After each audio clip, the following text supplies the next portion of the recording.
Hi class. In the other videos we talked about ethos and pathos, two of the elements of persuasion. In this short video I want to talk to you about the third element, which is logos. Logos refers to an appeal to logic or reasoning. As I mentioned before, pathos is fast-acting, not long-lasting. In other words, through pathos we can persuade people very quickly, but once persuaded they don't stay persuaded for long. So that's very effective when we need them persuaded right now with little concern about what choices they're going to make later on. With logos, this one is long-lasting but not fast-acting. In other words, we need to persuade them for a longer period, but not necessarily immediately. So for example, good parenting, if you have a child that's 6 years old, we're really more interested in the choices and decisions they're going to make when they're 16, 26, 36, 56 than we are the choices they're going to make when they're 6. We tend to rely heavily, therefore, on ethos to build and establish our credibility and our relationship with the child.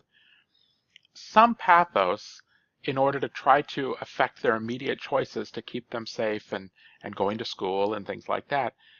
But really a heavy emphasis also on logos, because we want the persuasion to affect them later on so that they can live, hopefully, a happy, healthy life.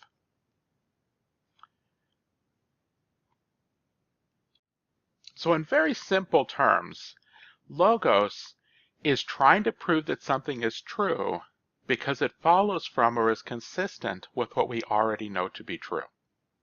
So many argument forms will establish premises. A premise that says this is true and therefore it follows that something else must also be true.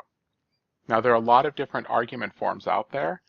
Perhaps the most popular one used in public speaking is the Toulmin model of argument from Stephen Toulmin. On our course page, there is a resource that I encourage you to read through. It's relatively short, but it includes and teaches you all the different elements of the Toulmin model of argumentation. Now, some argument forms are designed to seem logical when in fact they're not. We refer to these as logical fallacies or false logic.